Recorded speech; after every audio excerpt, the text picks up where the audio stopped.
Is an artist who has lived unhoused here in the San Fernando Valley. We were connected with her through Pastor Huck and about my father's business. And she has a few words to say about her artwork and her lived experience.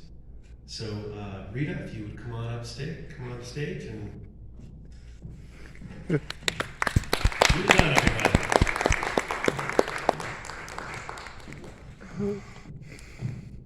Hello, everyone. My name is Rita, and I moved out here in this area 7 years ago when I first became homeless, just right up on Owen's Mouth and Plummer. And it's been a journey for sure, and I really appreciate the fact that I get to stand here and talk to you guys today and be a part of this. And I'm actually glad it's a really intimate setting because I would be more nervous than I am. So I'll try not to tell too many not funny jokes. So, but my artwork is on the second floor. I don't know if everybody saw me and Lorette up there. But if you could venture up and check out our stuff, that'd be great. I've been an artist for a long time, and it's been a mixed experience out on the streets, and I can say that I've never defaced city property, just so you know.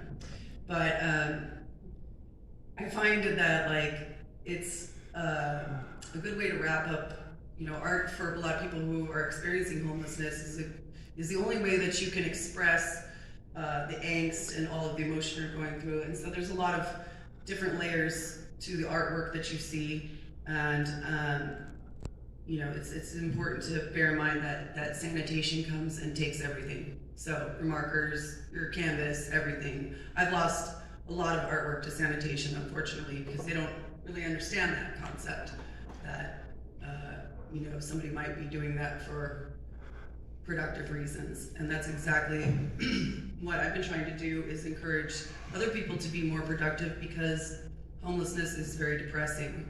And when you're on the streets and you're waking up every day to either LAPD or somebody standing outside of your tent talking about you in a negative way, you begin to understand why people start to lose their minds out there, and why there's just so much going on that's not talked about. And I think it's probably important for people to recognize the level of trauma that people endure on the streets. Every day is traumatic, and just when you thought it couldn't get more traumatic, it does.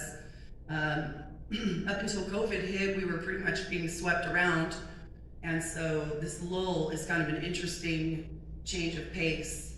And for me, it's allowed me to fully express myself. I was able to wrap up my book that I just published called Squirrel Goes Counting with Simon & Schuster.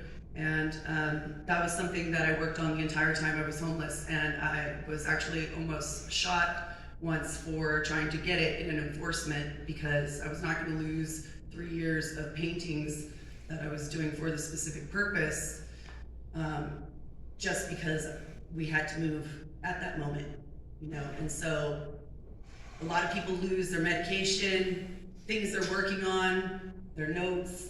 You can't progress, and so it just becomes one of those things. A lot of people who are artists are never going to have this experience, and they're not going to have this outlet, or they don't have the support network to make them feel motivated. And I think that's what it is a lot of the time, is that a lot of people that are still on the streets wanted to come here to support me, but they said they didn't want to embarrass me.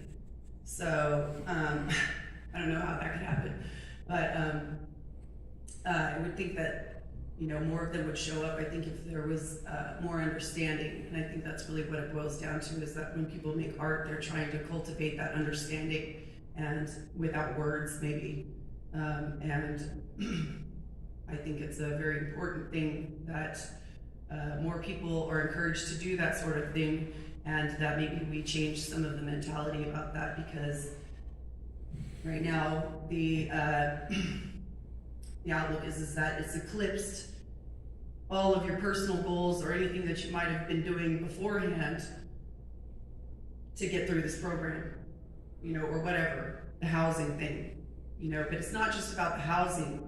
It's about pulling people off the streets before they have the time to get into bad habits that they can't get out of, you know, and before they lose themselves completely to despair. And that's one of the topics that I try to press on mostly, is that when you wake up on the street and you open your eyes to a tent, it's pretty much like, it's misery, right?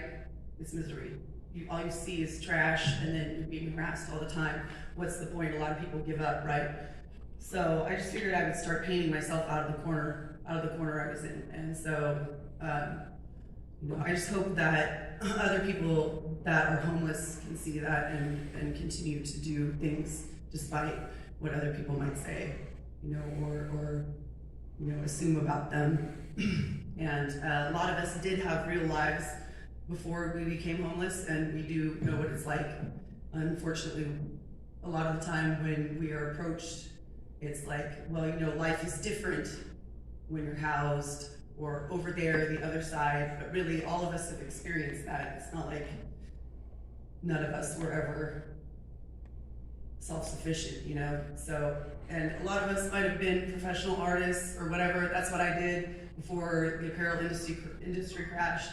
And I'm not gonna give up that dream. And so I hope nobody else does. And I hope I didn't ramble on too much, but that's pretty much all I have to say.